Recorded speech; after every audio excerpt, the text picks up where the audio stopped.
Remember, knowledge, it ain't free. You got to pay attention and don't believe the hype. For over 150 years, the Kentucky Derby has stood as the most enduring tradition in American sports.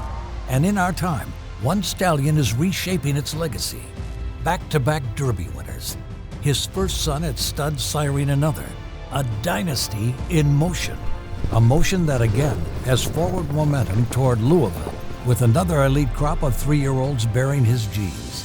Spendthrift Farm, home of Into Mischief. They're off in the Kentucky Derby. For some, they say it's the most exciting 2 minutes in sports. For us, it's about potential financial opportunities. Never bring a knife to a gunfight, and make no mistake, big money is up for grabs, and this is a fight. Never settle for second best. The Past the Wire annual Kentucky Derby seminar. Nobody does it better. Preparation is key. Be better prepared, delve deeper, stealth. They won't see us coming and they won't know we're there. Money management, ticket structure, pace, all the intangibles, thoroughgraph, everything that matters to make it count, to have that edge. In the end, if things go as planned, it'll be like we stole the money.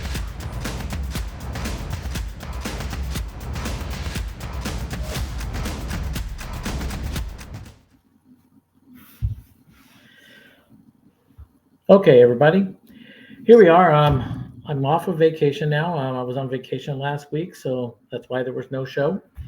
The week before, we did pretty good. We hit 4 out of 5 on our pick 5, but we picked up some exactas. We picked up some tries not last week, but the week before I went on vacation.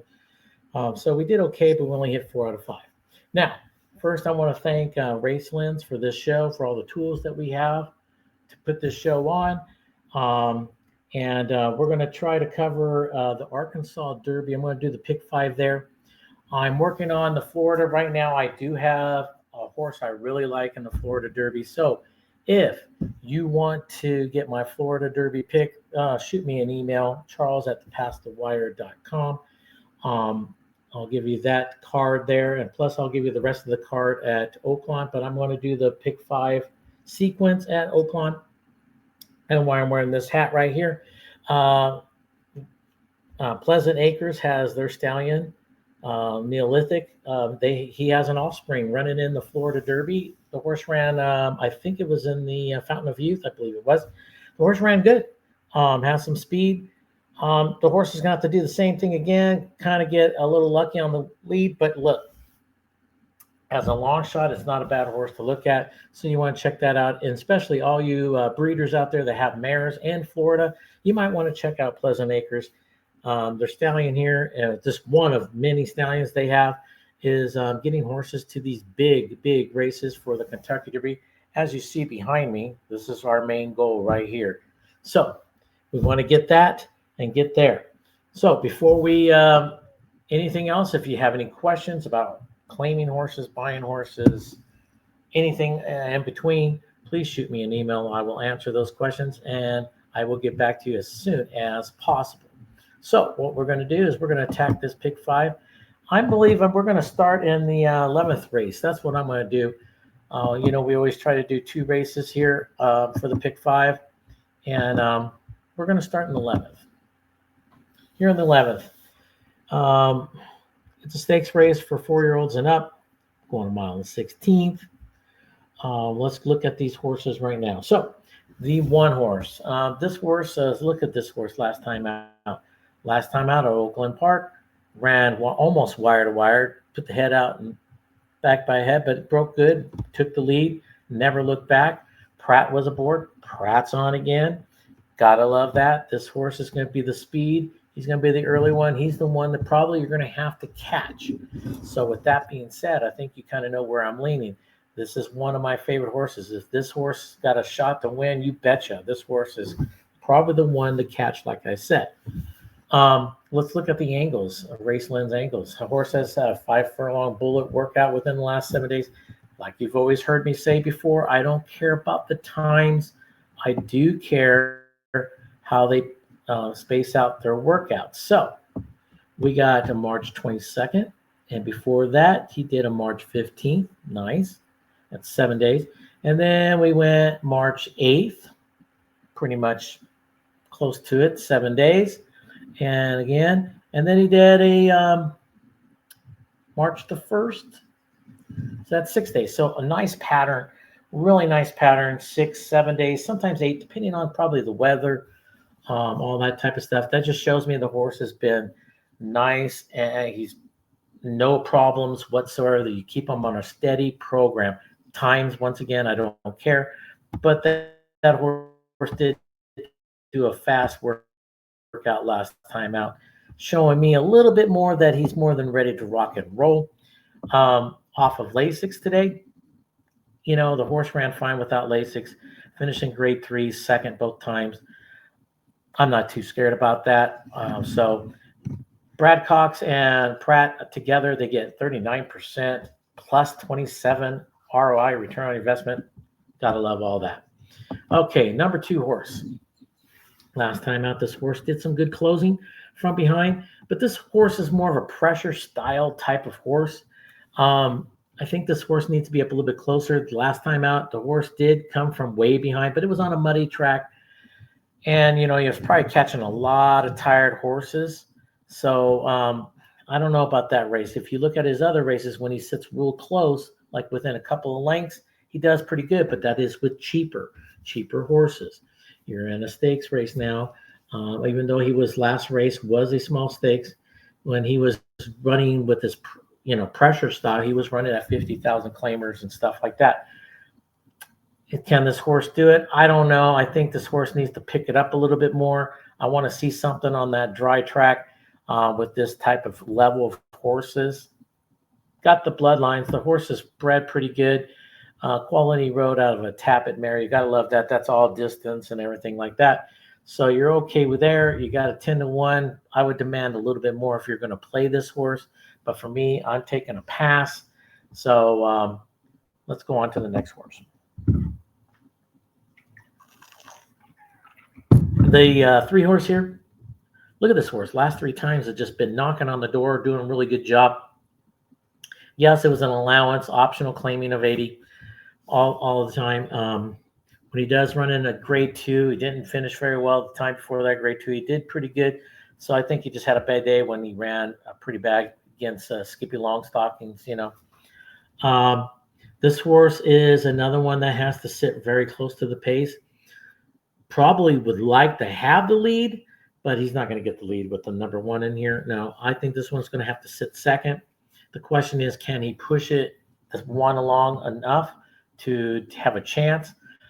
I'm going to say no, but it is a very nice horse. I think this horse is perfect for smaller purses, which is, this one's 145, so this is a smaller stakes, but he's going to have to stay in small stakes. I think he's a little bit overmatched in this race. Last time he was a beaten favorite, and they did do a jockey switch here. You're getting Johnny V. Bayerano is on the 2. He stays with the 2. You know, take that for what you want to read into it. Sometimes they just have commitment. Sometimes they already did it. There's nothing to read into it sometimes. Bill Mott with this jockey, Velasquez, 6%. It's not too hot, but they only had 18 shots at that. But their ROI is pretty negative 69. So you can read into that too, what you want. For me, I'm taking a pass. The 4 here. All right. Last couple times really hasn't been just sitting even pretty much every race the last 2 to 3 times, 3 times really.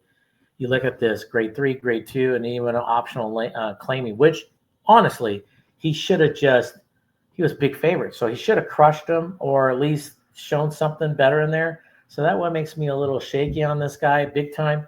It's that last race I do not like at all. Angle says, second start after a layoff, out of the money, which, that I don't like that. So I need to see more. And with Steve is the trainer, and he's got his son there, Keith. I can't. Even though Steve puts out horses ready to rock and roll all the time, I'm going to be the first one to say that. But today I'm taking a pass on this one, the 4. The 5, another one that kind of ran a little even, showed a little improvement, in my opinion, running in a grade 3, kept up with them, didn't really give much up in the Razorback. Can this horse do some damage? Maybe. But I'm thinking more on the bottom side of exotics, more like your tries. I wouldn't put him in the exacta spots. I would put him more in the try, the show spot for any of that.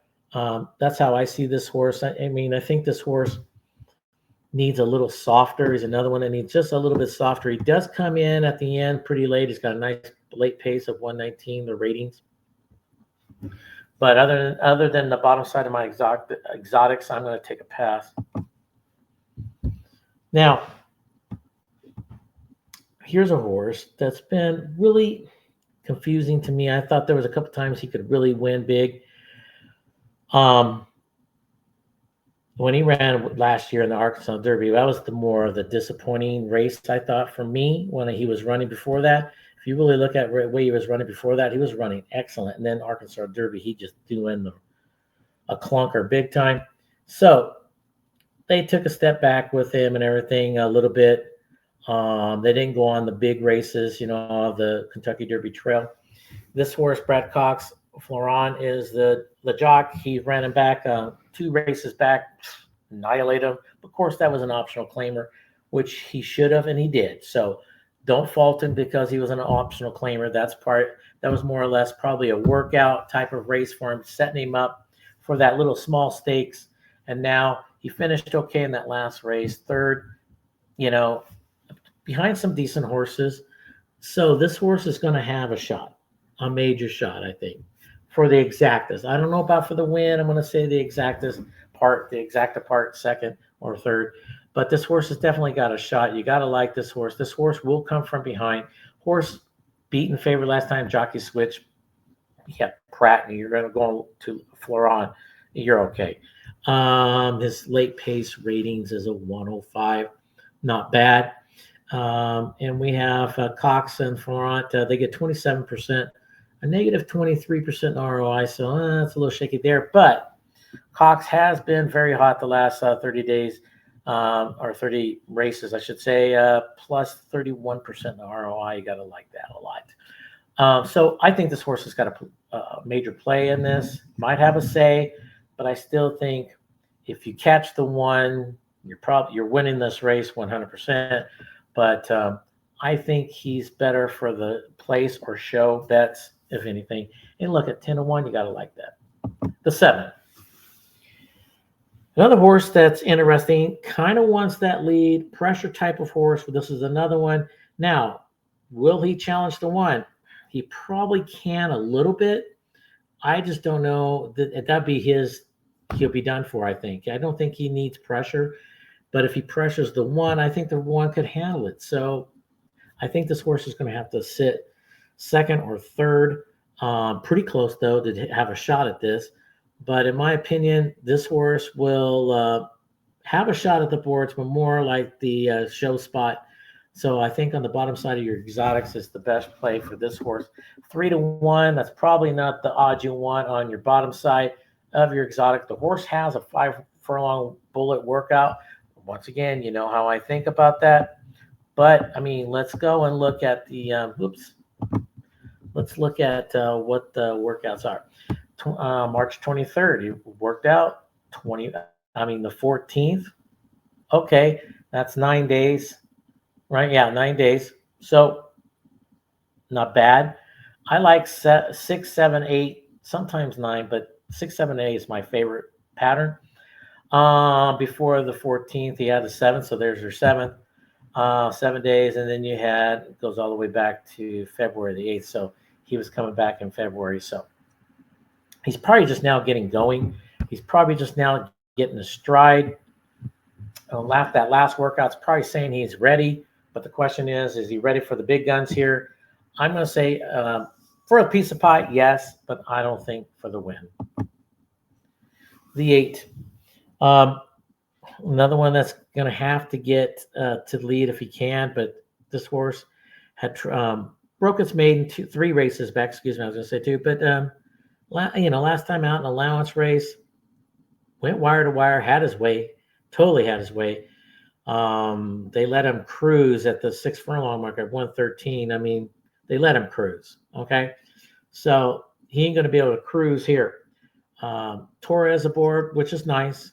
And Ortiz, as the trainer, John Alex Ortiz, he's been on fire of late. With this jockey, they're 33% in the win. So you got to like that. So horse has got a couple of great positives. For me, I'm going to take a step back and watch this one, see how this one performs, because I think in the future this could be a horse that you want to start betting, especially if it improves in this race. Remember, always watch all these races, no matter if you bet on a horse or not. Check out some of these horses that you think, oh, it might improve. Really watch the race at least 1 or 2 more times, so you could put in your notes. Hopefully, you have a virtual stable at Equibase. That's how I keep track of horses that I think have shots, but maybe not quite will win the race. And if I see something good, I put it in my notes, I put it in my virtual stable, and I keep track of them.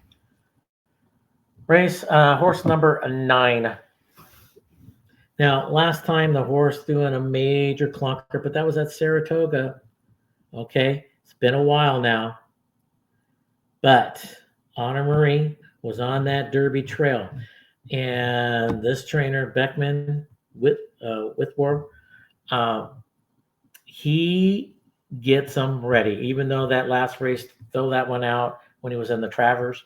Again, he was against Fierceness and Thurpino, Anna, and Sierra Leone. Really, come on. He is that kind of horse, though. He's that caliber. Now, will he be ready for this race? I think, Beckman will have him ready. Now, is he ready to compete against horses like the 1, possibly the 6? I don't know, maybe not, but you know what? Blinkers come off. They're trying to have this horse relax a little bit.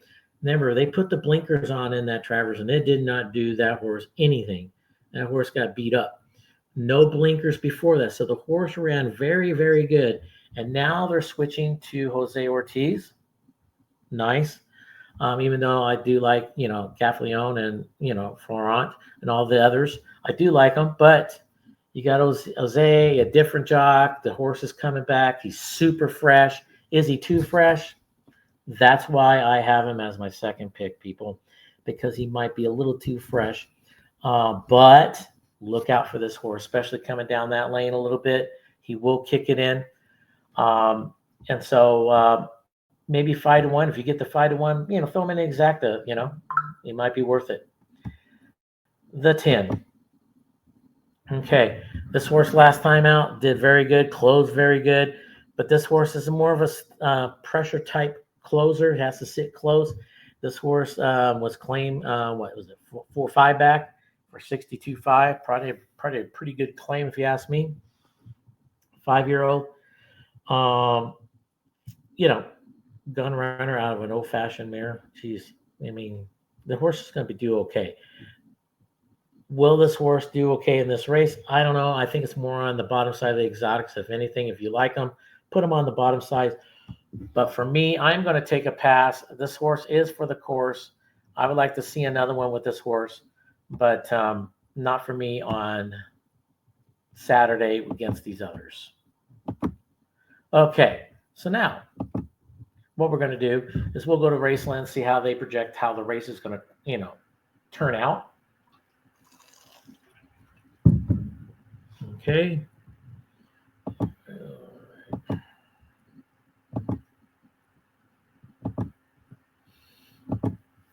Here we go.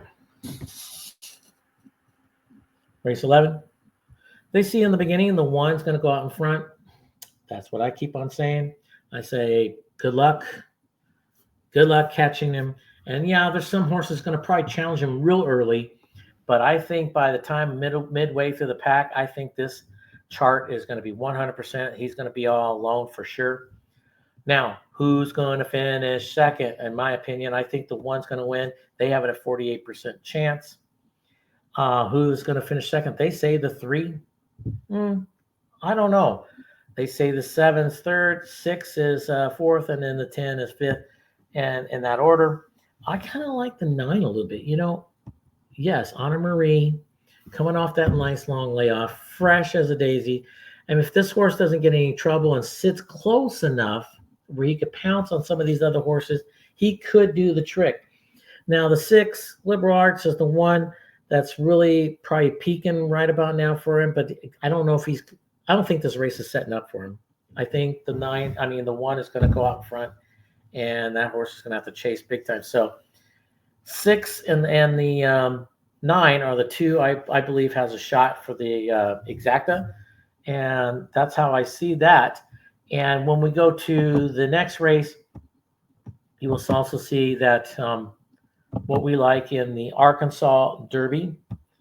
Now, like I said, once again, you want the full card, shoot me an email. If you want to hear what I have for the Florida Derby, that's a huge card too, nice card.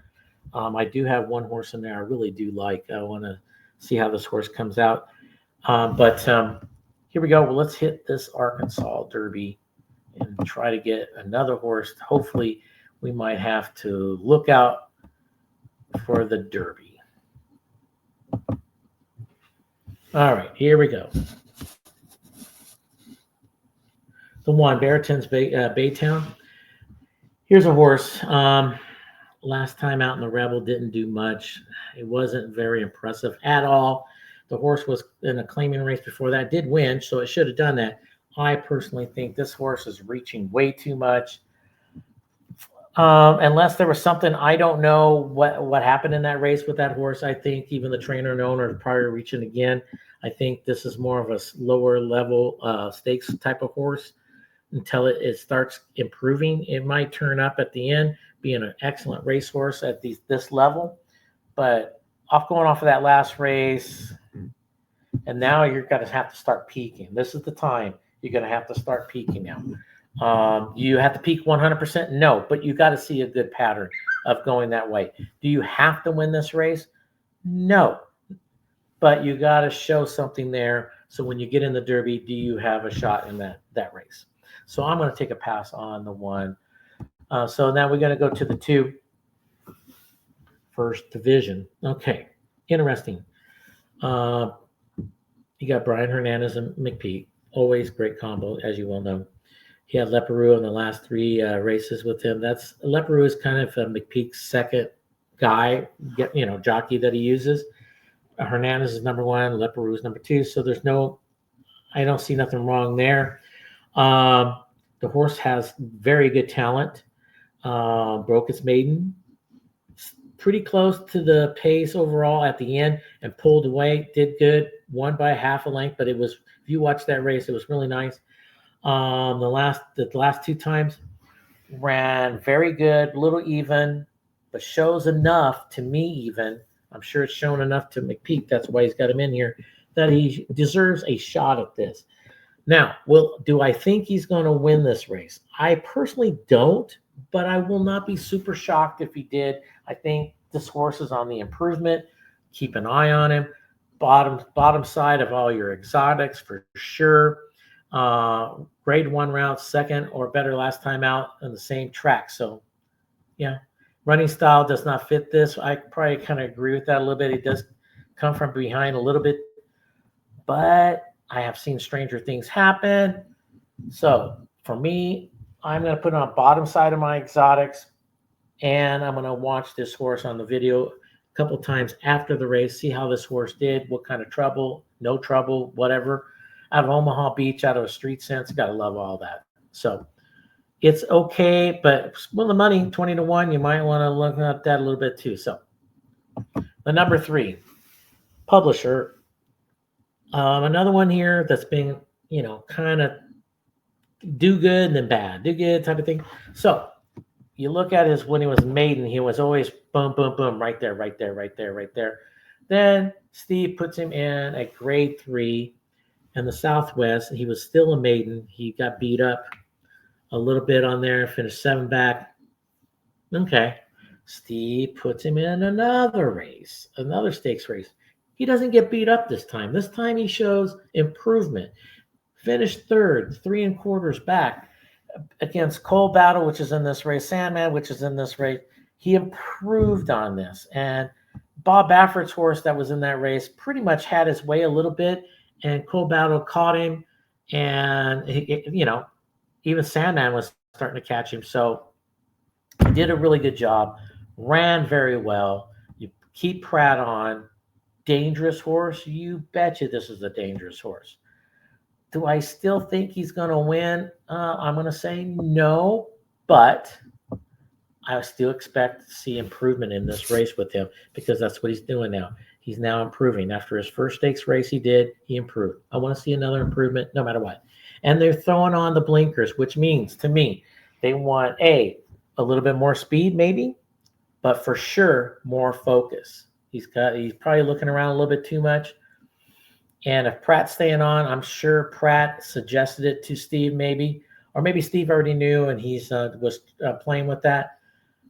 Either way, it doesn't matter to me. I think they're going to have the right equipment on him. 6-1. You got to like that part. Put him in your exotics. Will not be a shocker at all. The 4, Best Friend Rocket. Last time allowance 1. Time before that allowance 1. Time before that allowance, finished third, got beat up a little bit, but it's okay. I mean, things happen. It was on a muddy track, first time on mud. So maybe he's like, I don't know if I like this, and then finally figured out, I'm okay with it, type of thing. He broke his maiden, won pretty good. So is this horse improving enough to be with this caliber? Dean Wayne Lucas, the coach, come on. He puts him in there. He knows what to get out of him, out of Curlin, out of a Noble Cause mare. You got to like all that nice odds. What's the race lens angle here? Grade 1 route, second or better last time out at the same track. Got a nice ratio. Is this going to be part of his speed? Well, I don't know about that. I think he's going to be more of a pressure type of horse on this race. Is he going to have enough to keep up? I'm going to say no, and I know I'm going against Dean Wayne Lucas, but I'm going to say no. But I know this horse is going in the right direction, and that's why I put him in here. Speed King, number 5. How could I put this? The Springboard Mile. Let's start there. Okay, finished second behind Cole Battle. All right. Then he goes to a grade 3 Southwest, and he wins. He beats Sandman. Okay. Did good, wire to wire. Then last time out, he did not break. He had nothing. He didn't go because Baffert's horse went out there and took the lead and just took it over. So this horse was out of his element. This horse likes the lead. Unfortunately, I personally don't see him getting the lead again. He wants the lead. He needs the lead. I don't think he's going to get it. You're going to see why in a few minutes, what I'm thinking. But this horse does have talent. It's unfortunate how I see this race panning out. I'm going to say no to this horse today on Saturday, but definitely does have talent. Sandman, we've talked about him in a couple of races here. He's kind of always been knocking on the door, but not quite doing it, right? He's always got one horse a little bit better, one horse a little bit better. Well, he's got Speed King, which beat him. He's in this race, and I didn't care for him that much. He's got Cole Battle in this race. This horse is doing awesome. People are jumping on this bandwagon like no other. And, and he's lost to a couple other nice horses down the way, So, is this a bridesmaid all the time? I'm going to say that right now about this horse. Nice horse, tap it out of a disordered humor mare. Mark Casey, I like. Jose Ortiz, I like. But I just think this horse needs a little extra oomph. He needs to get in the winner's circle to get his confidence back. He's sitting there as a bridesmaid, one time too many in my book, behind some really nice horses. So it keeps on telling me he's a notch below some of these other horses. He's going to have to pick it up if he wants to beat some of these horses. And you're going to have to do a lot of damage in that Derby because a lot of horses in there, and you got to pass a lot of them.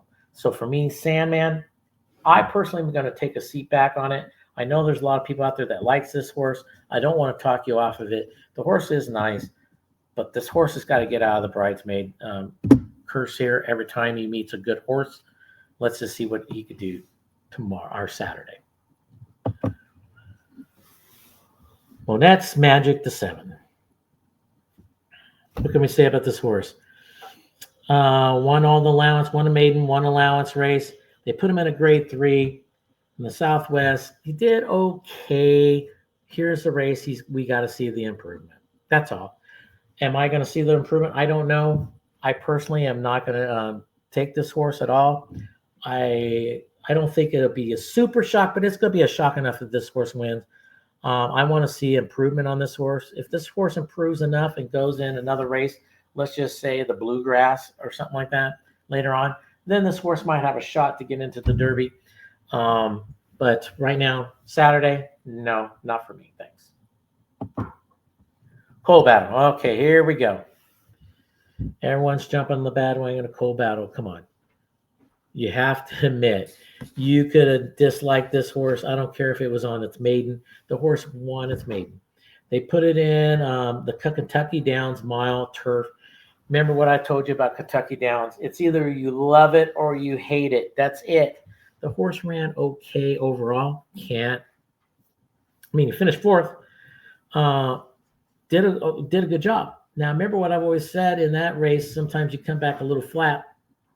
Well, he went to Keeneland, 1 mile, ran very even. That's on turf again. Maybe turf is not his thing. Maybe he just wasn't quite right then. But they took him back off of turf. They started all over again. They went 6.5 furlongs because he broke his maiden at 5. So they're going to go 6.5. Let's get his confidence back up. That's what they really did. They went in the small stakes, 100,000. Boom, he wins. 2.5, no problem. Okay. Then they moved him up to the Springboard Mile. Boom, he wins. Remember, he beat Speed King. Then they put him in the Smarty Jones. Remember, he's still not the favorite in any of these races. Boom, he wins by 4. Then they put him in the Rebel. He's 11, almost 12-1 odds. Boom, he wins again. Pretty impressive. Am I impressed enough to say he's my number 1 pick? I'm this close, but not today. I know I'm not jumping on the bandwagon. He's done everything right, and I will not laugh at you, talk you off a horse that like this. He does have talent. It's a great story with the trainer and everything. I love this story. I love everything about this horse. He's one of those feel-good type of things. But I don't know if this race is setting up. Now, even if he loses, say he loses his race, doesn't mean he can't go in the Derby and he can't win it. I'm not going to say that right now at all. If he still runs a very, very good race, he doesn't have to win. As long as he runs a good one, he's going to impress me enough for the Derby, okay? But right now, he is my 2nd pick, okay? I must say that. Cornucopian. One race horse. He's only ran 1 race. 6 furlongs. It was so impressive. I've seen this horse work out probably 6 times on video. All 6 times, I just shake my head and go, man, that's a good-looking horse.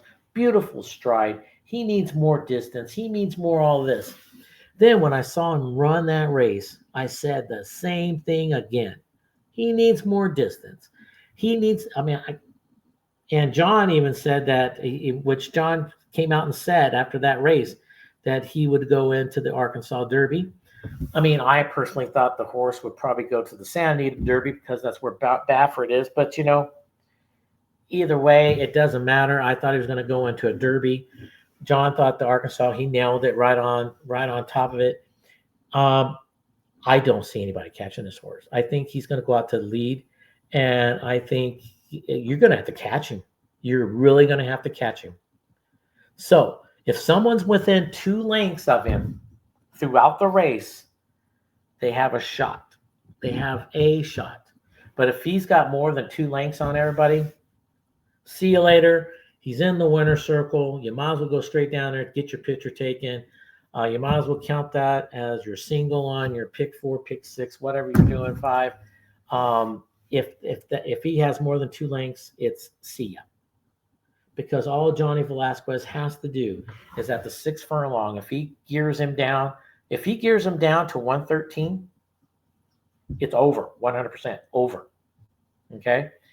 I expect him to run probably around a 1-12. If he gets in the high 113s right in there, it's over. Okay. So I think you know who I like in this race, right? So we're going to go to the race lens and see how they think this race is going to, come out. You're going to be a little shocked a little bit here. Or at least after listening to me, you might be a little shocked. But this is what they got going. First, the early pace, they're seeing the 5-9 is going to go. They think the 5 is going to go out there with him, Speed King. That's possibly 100% truth for the first quarter, maybe. If Speed King is not within a head or a half a length of this horse, bye, Speed King, bye. He's got to be nose and nose, head and head to have a shot with this horse. But if they go like that, they might go a little too fast, and that might kill both of them, maybe. So at the halfway mark, they still think it's going to be the 9 and 5 still battling out. And this is where I think they're wrong on this aspect. I personally think how I'm handicapping it, I'm seeing about halfway through the race, the 5 start dropping back. Okay, that's how I see it. I think the 9's going to go on with it. And then at the end, I think the 9's going to win. They see the 3 winning this race. Publisher. I have the 3 right there. 3rd is my 3rd pick. I have to show some respect to the 8. I think the 8's really going to be really tough.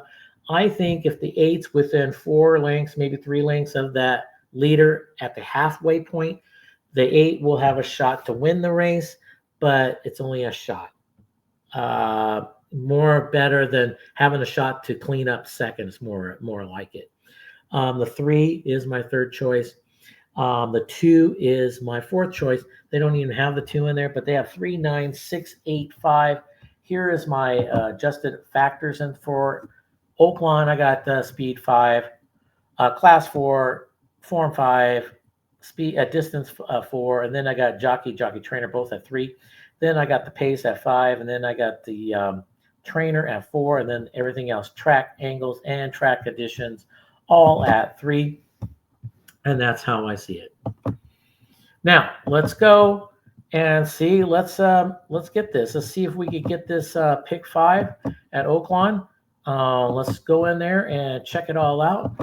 I had to put my my picks on a different form here, so it's going to be a little different here, but you'll still understand it. You'll get it. Okay. Let's see here. Whoops. Let's move this down. We'll go like this. This is the Arkansas Derby. Pick 5 starts in race number 9. In race number 9, I do like 3, 4, 8, 9. I'm going to do the exact 3 over the 4. Now, in my pick 5, I'm going first leg, race number 9, 3, 4, 8, 9. In the second leg, which is the 10th race, I'm going to have to open up a little bit more. 3, 5, 1, 2, 7. Then in the 11th race, which we covered, I'm going 1, 9, 6, 7. And then the 12th race, which is leg number 4, I'm going 7, 10, 5, 2, 4. And that final leg, the 5th leg, I know you might say, Charles, you're crazy. It's the Arkansas Derby and you're singling. Yes, I'm going for it. I think that horse is going to go wire to wire. And Bafford's got a barn full of these type of horses. He's going to be dangerous. Depends how many he has in this Derby. He just got tons of talent in there, and you can't turn your head on it. You just can't. Especially in this race, I think he's going to have it all his way. So I do have the 9 singled out in my final leg, which is the 13th race. To race number 10, this is how I see it. 3, 5, 1, 2. That's my picks. I'm going to do a try with the 3.5 over the 3.5127, and then I'm going over the all in that final spot, trying to pick up a little price. The 11th, we talked about it. I like the 1967. Now, why the 967? Just in case the 1 does get pressured, something happens. You know, I've seen stranger things. Trust me. I'm going exacto 1-9. And then in the 12th race, I'm going 7-10-5-4. I'm going with the try of 7-10 over the 7-10-5-2-4. And then I'm hitting the all button. But I'm also doing a daily double. 7 to the 9, which is the 13th race. I'm putting a win bet on that 9 in the 13th race, but I'm going 9-8-3-2. That's how I see it. That's how I'm predicting it. Exacta 9 over the 8 and the 3. I'm doing a try 9 singling on top, so I'm going for it one way. This is, if he's going to be a big favorite, you got to capitalize somehow. If the win bet is too low, I forget the win bet. I go, I got him already in my pick 5. Excuse me. I got him in pick 3s. I'll have him in all this other stuff. You go exacta him on top. Tries him on top. If you're going to go for it, that's how you make value out of a short price horse. So I'll go 9 over the 8-3-2, and then hit the all button on the bottom side, just hoping for a little bit of a price there. I've seen it happen too, so I'm sure you have too. And that's what we got there. Now, let me see here. Oops, let me get that. There we go. All right, I'm back. All right, so remember one thing. If you have any questions, shoot me an email. And if you like what you see, if you're first time viewing, hit that subscribe button down below. Be subscribed, hit that little bell. You'll get all the alerts of all these new shows, my show, John's show, Jim's show, Gio's show, everybody's show. And you can follow the road to the Kentucky Derby. Anyway, till then, everyone go out there and let's get this pick 5, hit some winners, hit the exactas, anything else that you play. I hope they're all winners for you. And until then, I will see ya. Never think about the consequences if it tastes good.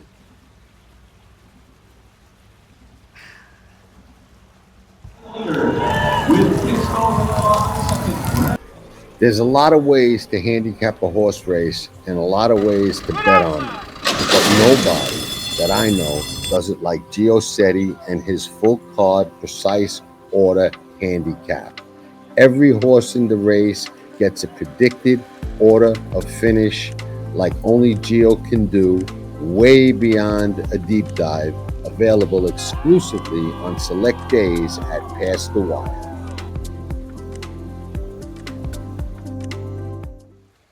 This is important, so you're going to want to remember it. If you're a cat and you want to become a lion, you're going to have to lose your taste for rats.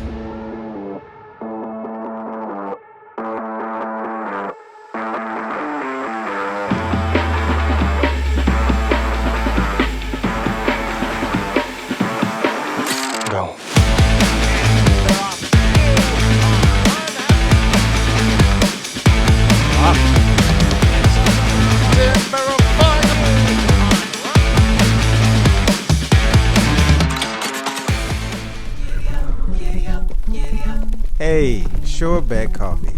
Put that giddy up in your cup. That giddy up in your cup. Sure Bet Coffee. The legend himself, Frankie Dettori. Ciao, Frankie. Tutto a posto. Tutto a posto. Yes, that's a good start. So you haven't lost your Italian.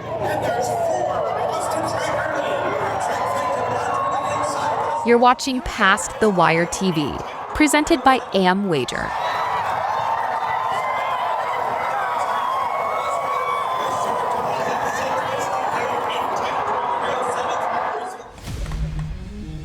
Tracking trips at Past the Wire. There is no better time than now to join and ride with this clan.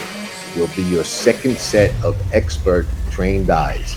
We ain't gonna buy you a fish. Sure, we'll give you some, but more importantly, we'll show you how to fish and make you a better. CAWs, sharks in the water, no problem. We'll go against anybody, and we have the track record to prove it.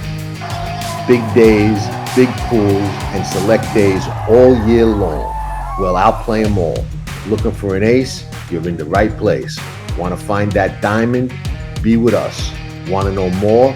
Just ask a member or visit us at pastthewire.com and check out the Tracking Trips page. Nobody does it better.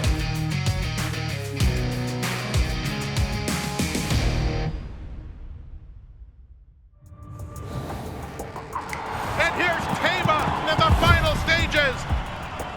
The Santa Anita Derby goes to Tama. It's Tama, absolutely terrific, winning Malibu by 4 widening lengths.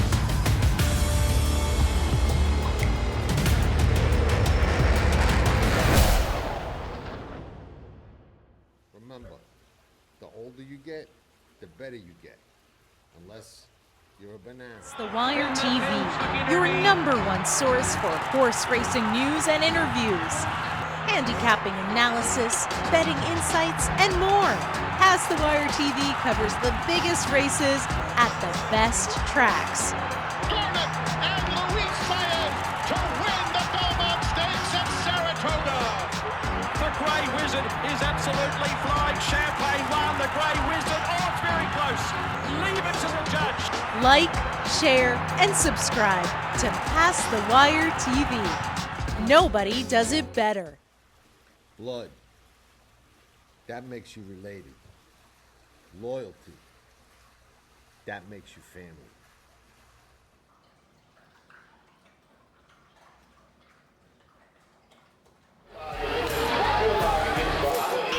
Nobody does it better.